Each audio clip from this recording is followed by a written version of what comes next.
আজকে আমরা গ্রামারের খুবই গুরুত্বপূর্ণ একটা টপিক কিন্তু খুবই কনফিউশন লাগায় দেয় এমন একটা টপিক নিয়ে আলোচনা করছি। সেটা হচ্ছে সিন্স নাকি ফর নাকি ফ্রম হবে, এই বিষয়গুলো নিয়ে একটা আলোচনা করব। তো এই তিনটা মানে টপিক থেকে বা এই টপিকটা থেকে যে প্রশ্ন আসে, তাহলে এখান থেকে ভালো করতে হলে অবশ্যই আমাকে টেন্সের ব্যাপারটা বুঝতে হবে। তো আমরা তো জানি যে টেন্স হচ্ছে মূলত কত প্রকার, মূলত হচ্ছে 3 প্রকার, আর 3:4 4 প্রকার করলে হয় 12 প্রকার। তো এই 12 প্রকার টেন্সের মধ্যে 6 জায়গাতে পারফেক্ট কথাটা আছে, তাই না? যেমন present perfect, present perfect continuous, past perfect, past perfect continuous, future perfect এবং ফিউচার পারফেক্ট কন্টিনিউয়াস। সংক্ষেপে বলার জন্য আমি পুরো মানে বিষয়টাকে জাস্ট সিম্পলি আলোচনা করে দিচ্ছি যে পারফেক্ট টেন্স, যদিও পারফেক্ট নামে কোনো টেন্স নেই, বাট বোঝানোর তাগিদে তোমাদেরকে আমি বলে দিলাম পারফেক্ট টেন্স। মানে পারফেক্ট শব্দটা আছে এমন টেন্সগুলোকে আমি কি করলাম, পারফেক্ট টেন্সে ফেলে দিলাম। তো যদি তুমি দেখো অপশনে সিন্স আছে, ফর আছে, ফ্রম আছে এবং সেটা পারফেক্ট টেন্স থেকে আসছে, তাহলে তুমি ধরে নিবা সেখানে অ্যান্সার হয় সিন্স হবে, না হলে কি হবে, ফর হবে। হ্যাঁ, আর এই পারফেক্ট টেন্স বাদ দিয়ে যতগুলো টেন্স আছে মানে আর 6টা, তাহলে বাদ বাকি সকল ক্ষেত্রে এটাকে আমরা সংক্ষেপে বিবিএস কে বলতে পারি। এটা আমি আমার এক টিচারের কাছ থেকে শিখেছিলাম, ওয়াসিফার থেকে। হ্যাঁ, সংক্ষেপে বিবিএস কে মানে বাদ বাকি সকল ক্ষেত্রে অ্যান্সার কি হবে, ফ্রম। ঠিক আছে, বাদ বাকি সকল অ্যান্সার কি হবে, ফ্রম। বুঝছো? তো খুবই সহজ হয়ে গেল। পারফেক্ট টেন্স হলে সিন্স হতে হবে ফর, আর পারফেক্ট টেন্স না পেলে ফ্রম মেরে দেবো। ওকে, আচ্ছা। এখন প্রশ্ন হতে পারে যে ভাইয়া সিন্স হবে নাকি ফর হবে, তাহলে আমরা টপিকের নাম লিখতে পারি কি, সিন্স ভার্সেস ফর, তাই না? সিন্স ভার্সেস ফর, সিন্স হবে নাকি ফর হবে। এই সিন্স হবে নাকি ফর হবে এটা বুঝতে হলে গ্রামারে 2 ধরনের সময়ের কথা পাওয়া যায়। এই সময়টা তোমাকে বুঝতে হবে। একটা হচ্ছে কি, ইয়েস, একটা হচ্ছে পিরিয়ড অফ টাইম, আর একটা হচ্ছে কি, পয়েন্ট অফ টাইম। তো পিরিয়ড অফ টাইমের জন্য হবে কি ফর, আর পয়েন্ট অফ টাইমের জন্য হবে কি সিন্স। বুঝতে পেরেছ? তো অনেক সময় আমরা মানে খুবই কনফিউজ হয়ে যায় পরীক্ষা হলে যে আচ্ছা পিরিয়ড অফ টাইমের জন্য ফর নাকি পয়েন্ট অফ টাইমের জন্য সিন্স। তো এখান থেকে মানে বের হওয়ার একটা উপায় আছে, একটা নিনজা টেকনিক আছে। ঠিক না? দেখো এখানে একটা আইন আছে, এখানে একটা আইন আছে, তাই না? তাহলে আইন আইন কমন নিবা, তাই না? তাহলে পয়েন্ট অফ টাইমের জন্য কি হবে, সিন্স। আর আর থাকে ফর, তাহলে খুব সহজে পিরিয়ড অফ টাইমের জন্য কি হবে, ফর। কাজ শেষ। হ্যাঁ, এখন দ্বিতীয় যে প্রশ্নটা হয় আমাদের সেটা হচ্ছে ভাইয়া পিরিয়ড অফ টাইম কি, পয়েন্ট অফ টাইম। একটু বলে রাখা ভালো, চাইলে ক্লাসটা আমি মাত্র 1 মিনিট শেষ করতে পারি খুবই শর্টকাট টেকনিক দিয়ে, বাট আমি চাই যে তোমরা আগে বুঝো যে পিরিয়ড অফ টাইমটা কি, পয়েন্ট অফ টাইমটা কি, দেন ক্লাসের শেষে গিয়ে আমি শর্টকাট নিয়মটা বলে দেবো। হ্যাঁ, আগে শিখে নাও। ওকে, তাহলে পিরিয়ড অফ টাইম বুঝতে হলে তোমাকে এর সংজ্ঞাটা আগে বুঝতে হবে, পিরিয়ড অফ টাইম কি। ঠিক আছে, যারা ভিডিওতে দেখছো তারা হচ্ছে চুপচাপ শুনে পজ করে করে সংজ্ঞাটা লিখে নিও। তারপর আমি বলে দিচ্ছি এরকম যে পিরিয়ড অফ টাইম হচ্ছে দেখো সেই সময়কাল যাকে সময় গণনা একক দ্বারা গণনা করা যায়। এখন সময় গণনা এককগুলো আসলে কি, এককগুলো কি সেকেন্ড, মিনিট, এগুলো না? আচ্ছা, তোমরা যারা লিখতেছো তোমরা সুন্দর করে নিচে একটা টাইটেল দাও, নিচে একটা টাইটেল দাও এরকম যে পিরিয়ড অফ টাইম লিখো, পিরিয়ড অফ টাইম লিখো। ঠিক আছে, পিরিয়ড অফ টাইম লিখো, দিয়ে লিখো, সুন্দর করে লিখো এটি হচ্ছে সেই সময়কাল। লিখো এটি হচ্ছে, এটি হচ্ছে সেই সময়কাল, সেই সময়কাল যাকে সময়, ঠিক আছে, গণনার একক দ্বারা, একক দ্বারা গণনা করা যায়, গণনা করা যায়। হ্যাঁ, এবং লিখো এবং এদের পূর্বে গণনা করা যায় এবং এদের পূর্বে, এবং এদের পূর্বে নির্দিষ্ট সংখ্যা বাচক শব্দ বসানো যায়, লিখো যেমন,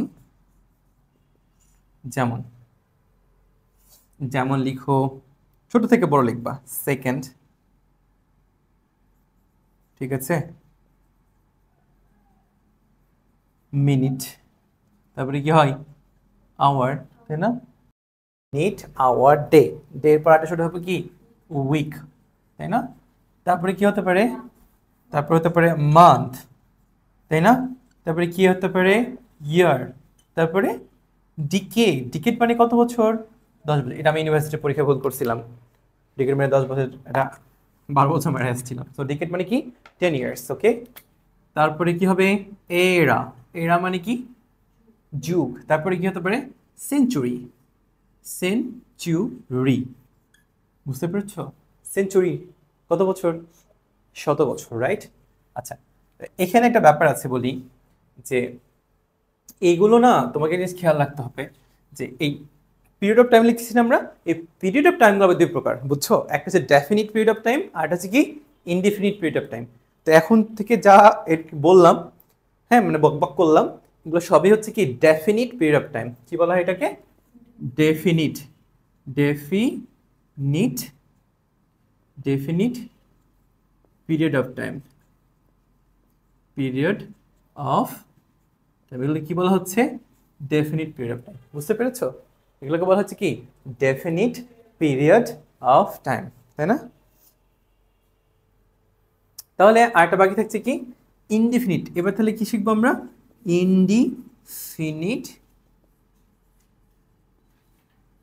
পিরিয়ড অফ টাইম, মানে এগুলো পিরিয়ড অফ টাইম, কিন্তু কি জানো, এগুলো হচ্ছে অনির্দিষ্ট করে বোঝাবে, বুঝতে পেরেছো কেমন, ধরো বললা এরকম যে মেনি ডেজ, বুঝতে পারলে, many dot dot the many days, হ্যাঁ, মেনি ডেজ বলতে কি হলো, মেনি ডেজই হবে, আর অনেক হতে পারে, মেনি ইয়ার্স হতে পারে, মেনি মান্থস হতে পারে, মেনি উইকস হতে পারে, এক কথা মেনি বসবে, হ্যাঁ, তারপরে ধরো তুমি ফিউ ডট ডট টাইম দিলা, ঠিক আছে, তারপরে ধরো তুমি সেভারাল দিতে পারো, সেভারাল ডট ডট টাইম দিলা, এর মানে কি few days, few months, few years, several days, এরকম, ঠিক আছে।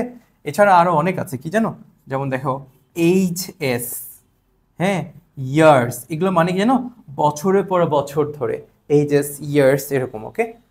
তারপরে তোমার আরেকটা আছে আ লং টাইম, এটা মেডিকেল আসা একটা কোয়েশ্চেন, আ লং টাইম, বুঝে গিয়েছে, এগুলোকে কি বলা হচ্ছে, ইনডিফিনিট পিরিয়ড অফ টাইম, ওকে, বুঝতে পেরেছো মোটামুটি। তাহলে এখন আমরা বলতে পারি এগুলো বাদ দিয়ে যা আছে সবই হচ্ছে পয়েন্ট অফ টাইম, রাইট। তবে পয়েন্ট অফ টাইমটাকে আমরা আরেকটু গুছিয়ে লিখতে পারি।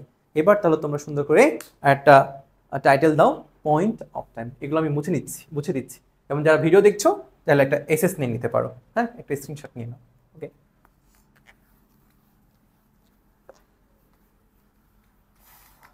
ওকে, সবাই লিখো এবার তাহলে পয়েন্ট অফ টাইম, ওকে।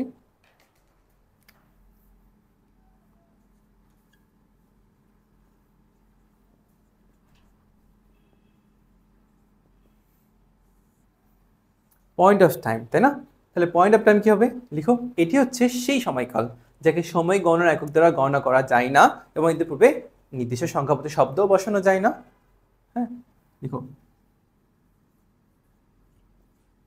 এটি হচ্ছে সেই সময়কাল, সেই সময়কাল যাকে সময় গণনার,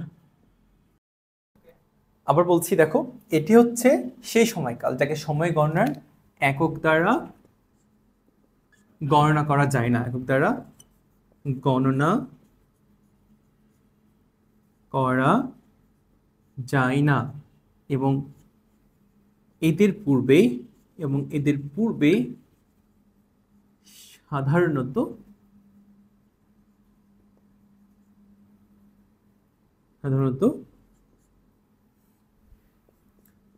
নির্দিষ্ট কোনো সংখ্যাবাচক শব্দ বসানো যায় না, বসানো যায় না। বুঝতে পেরেছো? এবং এদের উপর সাধারণত নির্দিষ্ট কোনো সংখ্যাবাচক শব্দ বসানো যায় না। ওকে, তো এখানে এখন একটু ঝামেলা লাগতে পারে যে ভাই এটা আবার কি জিনিস, সংখ্যা বসানো যাবে না। তবে এগুলো ক্লাসের শেষে সাথে সাথে আস্তে আস্তে ক্লিয়ার হবা। তো যেমন লিখো তাহলে বুঝবা। যেমন 2013, 2014। এখন এর মানে 2013-14 সালে না, যে কোনো সাল হইতে পারে, এটা জাস্ট এক্সাম্পল দিলাম, ঠিক আছে? এখন তুমি বলে যে এটার বলবে, বলো তো তুমি কি এটাকে এরকম করবা যে আমি রাজশাহীতে একটা 2013 সাল থেকে অপেক্ষা করছি, এটা কি সম্ভব? 2013 সে নিজেই তো সংখ্যা হয়ে বসে আছে, এর পূর্বিকার কোনো সংখ্যা শব্দ হতে পারবে? একটা 2013, দুটা 2013 করা যায়? অপরপক্ষে তুমি পিরিয়ড অফ টাইমগুলো দেখো, 1 hour, 2 hours, 3 hours, 4 hours, 5 hours করা যাচ্ছে না? 5 মিনিটস, 10 ইয়ার্স করা যাচ্ছে না? তুমি এটা করবা? পারবা? পারবা না। আবার ধরো তুমি বললা যে 3 o'clock, 3 o'clock, ঠিক আছে ভাই? তুমি কি বলবা তোমার তো লেট কেন? আমি তোমার জন্য 3টা 3 o'clock থেকে অপেক্ষা করছি, এটা কি সম্ভব? 4টা 3 o'clock, একটা 3 o'clock যায়, কিন্তু তুমি দেখো তো যে আমি 3 ঘন্টা ধরে 3 আওয়ার্স ধরে অপেক্ষা করছি, আওয়ার্স, মিনিট, সেকেন্ড, এগুলো প্রভৃতি কি তুমি সংখ্যা বলতে পারছো? মানে আমি এই সেন্সে বোঝানোর ট্রাই করি যে সাধারণত সংখ্যা বসানো যায় না। আবার তুমি দেখো যদি লেখো 4 AM, 5 PM, পারবা? এদের পূর্বে আমি বললাম আমি এখানে ভাইয়া 3টা 4 PM থেকে অপেক্ষা করছি, ইজ ইট পসিবল? করা যায়? নো। এই জন্য বললাম এদের সাধারণ সংখ্যা বসানো যায় না। আচ্ছা বলো তো ভাইয়া, এম আর PM এর মানে কি জানা স্যার? এটা হচ্ছে ল্যাটিন শব্দ, বুঝতে পারছো? M R PM। তো এটা কোত্থেকে এলো? এম মানে হচ্ছে মেরিডিয়াম, বুঝছো? এম মানে কি? মেরিডিয়াম। মেরিডিয়াম মানে কি? দুপুর। পি মানে হচ্ছে পোস্ট, আর এম হচ্ছে অ্যান্টি। অ্যান্টি মানে পূর্বে, আর পোস্ট মানে হচ্ছে পরে। তাহলে এম মানে হচ্ছে কি? অ্যান্টি মেরিডিয়াম, দুপুরের পূর্বে, তাই কি হয়? এম। আর PM মানে কি? পোস্ট মেরিডিয়াম, পোস্ট মানে পরে, তাহলে কি? দুপুরের পরে। বুঝতে পেরেছো? এই হচ্ছে 2013, 2014, 3 o'clock, 4 AM, 5 PM। বুঝতে পেরেছো? এছাড়া ধরো আমরা ওরকম বলি না যে লাস্ট সানডে, ঠিক আছে, লাস্ট মানডে, মানে লাস্ট সানডে, লাস্ট মানডে মানে দ্যাট ডাজন্ট মিন শুধু সানডে আর মানডে, এখানে সব মানে প্রত্যেকটা উইক মানে ডে আর কি। লাস্ট সানডে, লাস্ট মানডে, ওকে? এখন বিষয়টা হচ্ছে তুমি কি কখনো বলবা আমি 3টা লাস্ট সানডে থেকে অপেক্ষা করছি? এটা কি কখনো আমরা বলি? এটাই জাস্ট বোঝাতে চাচ্ছি, বুঝছো? এছাড়াও আরও আছে, তুমি খেয়াল করো, এই যে আমরা হচ্ছে তোমরা যেটা ভিডিও দেখছো, তোমরা অন্য ভিডিওতে দেখবা যে আমি টাইম অ্যান্ড প্রিপারেশনের ক্লাস নিয়েছি, এখানে অষ্টাপ্রহরের কথা বলেছি ইংরেজিতে, অষ্টাপ্রহর। এই অষ্টাপ্রহরের সবগুলো হচ্ছে কি? পয়েন্ট অফ টাইম, বুঝছো? এছাড়াও কি অষ্টাপ্রহর মানে একটা দিনকে যে 8টা প্রহরে ভাগ করা হয়, এগুলো সবগুলো হচ্ছে কি তোমার তোমার হচ্ছে পয়েন্ট অফ টাইমের মধ্যে পড়ছে। যেমন কি ডন, মর্নিং, নুন। আমরা কি নুনস করি? আমরা আফটারনুনস করছি? আমরা ইভিনিংস করি কি? নো। হ্যাঁ, 1টা 2টা এরকম করে কখনোই করতে পারি না। সো এই হচ্ছে point of time. Hope you understand, right? Period of time, point of time, clear হয়েছো? এবার আমি তোমাদের বেশ কিছু এক্সাম্পল দিব, তোমরা এটা বুঝে বুঝে করার ট্রাই করবা, ঠিক আছে? ওকে, লেট স্টার্ট। সংজ্ঞাটা চাইলে এসএস নিতে পারো। ওকে,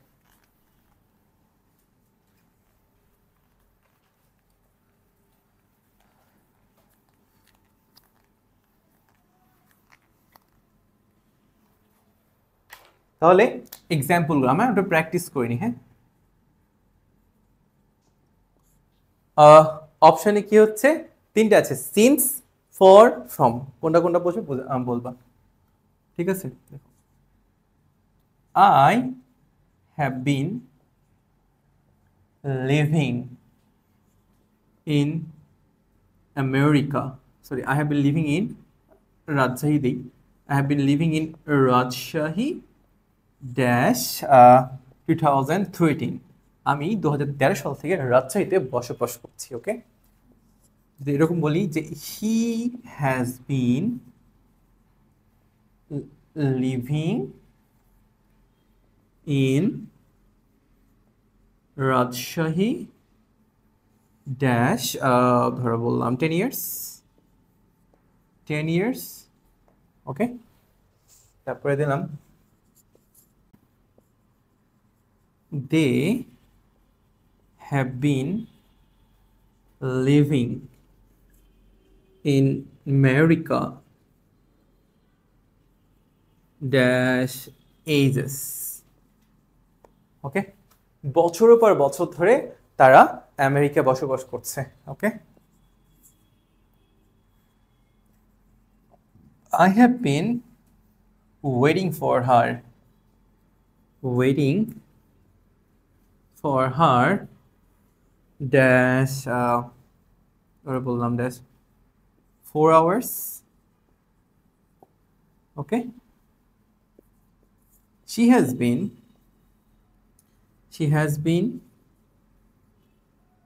waiting for me, she has been waiting for me dash বললাম আছে 3 p.m, okay. We are learning English dash Monday, ঠিক আছে, dash Monday, okay.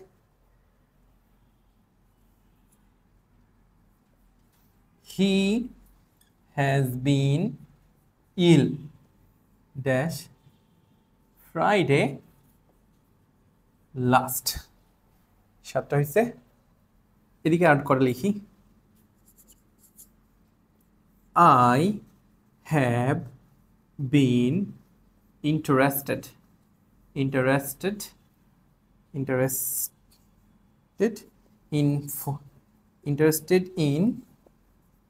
photography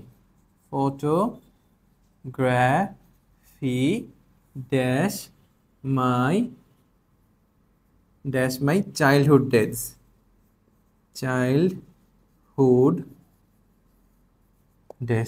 okay, that's my childhood days, okay. She has been waiting for me dash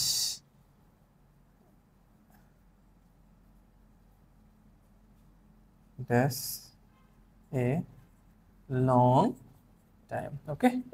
ওকে, এই হচ্ছে total 9টা example আমি দিয়েছি। আরও অনেক এক্সাম্পল দেওয়া যায়, মোটামুটি 9টার মধ্যে কভার হবে বিষয়গুলো। তোমাদের কাজ হচ্ছে এই 9টার সুন্দর করে অ্যান্সারগুলো করা, এতক্ষণ তারা ভিডিও দেখে দেখে করতেছো, রাইট?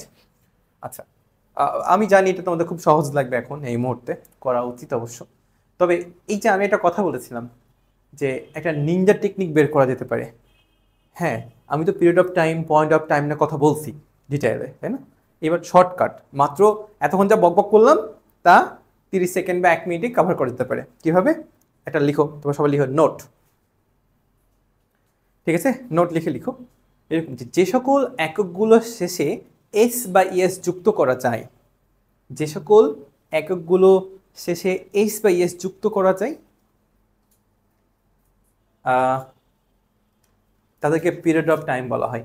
আর যাদের শেষে এস বা ইএস যুক্ত করা যায় না তাদেরকে পয়েন্ট অফ টাইম বলা হয়। বুঝতে পেরেছো? খুবই সহজ। এককগুলো শেষে এস বা ইএস যুক্ত করা গেলে পিরিয়ড অফ টাইম, এস বা ইএস যুক্ত করা না গেলে সেটা হবে পয়েন্ট অফ টাইম। ওকে, বুঝে গিয়েছে? এটা আসলে আমি কোনো একটা বই পড়তে গিয়ে ওই বইয়ের টেকনিকটা পেয়েছিলাম। আসলে তুমি যখন অনেক স্টাডি করবে, অনেক বই স্টাডি করবে, তোমরা এই টাইপের ধরো শর্টকাট নোটসগুলো তুমি পেয়ে যাবে। আবার নিজের মধ্যে থেকে অনেক শর্টকাট ব্যাপারগুলো আর কি নিজের ভিতর থেকে উঠে আসবে। যেমন ধরো আমি তোমাকে দেখালাম না যে পয়েন্ট অফ টাইম এর জন্য সিন্স আইএন কমন, এটা আপনি অনেকে দেখবে ক্লাসের মাঝে মাঝে এই ট্রিকগুলো দেখলে কেমনে আসছে। এগুলো আমিও আসলে ঝামেলা পড়তাম। এই ঝামেলা মুক্তি পেতে যখন ভাবতে লাগলাম, ভাবতে এই টপিকগুলো বের হয়ে যায়। ঠিক আছে, এরকম অনেক রাইডার এরকম ভাবে। ঠিক আছে, সো যেটা বলছিলাম তাহলে কি মোরাল অফ দি স্টোরি হচ্ছে যে সকল এককগুলো শেষে এ স্পেস যুক্ত করা যায় তার হচ্ছে পিরিয়ড অফ টাইম, আর যে স্পেস যুক্ত করা যায় সেটা হচ্ছে পয়েন্ট অফ টাইম। দু একটা ব্যতিক্রম আছে, এটা আমি দেখাচ্ছি। তাহলে অ্যান্সারগুলো বলি। এখন দেখো তো, I have been living in Rajshahi dash 2013। এটা কি 13s করা যায়?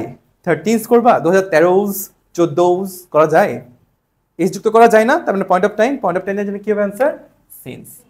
এটা একদম শর্টকাট একটা নিয়ম আর কি। হি has been living in Rajshahi dash 2010, আচ্ছা এস যুক্ত করা আছে ইয়ার্স, তার মানে এখানে কি হবে? ফর। তারপর দেখো they have been living in America dash ages, S যুক্ত করা আছে না, তারপর এখানে কি হবে? ফর। আবার দেখো I have been waiting for her dash 4 hours, S যুক্ত করা আছে না, তার মানে কি? ফর। এবার দেখো তো হি has been waiting for me dash 3 PM, 3 PMs করা যায়? 4 PMs করা যায়? নো, তাহলে কি হবে? Since. Okay, we are learning English dash Monday, এবার আনসার কি হবে বলো তো? সিন্স নাকি ফর নাকি ফ্রম? এখানে না তালে তালে বেতাল হয়ে অনেকে ম্যাক্সিমাম এখানে সিন্স মারবে, কিন্তু এখানে কি সিন্স হবে? এখানে আছে কি হবে? ফ্রম হয়ে যাবে। এখন বলো ভাইয়া কেন এমন হবে, ফ্রম কেন হবে? মানডেজ তো করি না আমরা, হ্যাঁ? তাহলে দেখো এটাতে আসলে প্রেজেন্ট কন্টিনিউয়াস টেন্সে পারফেক্ট টেন্সে আছে কি না, পারফেক্ট টেন্স না পেলে কোনো কথা নাই, ফর্ম মেরে দিবা, কাজ শেষ। Okay, he has been ill dash Friday last, তাহলে কি হবে? Since Friday last.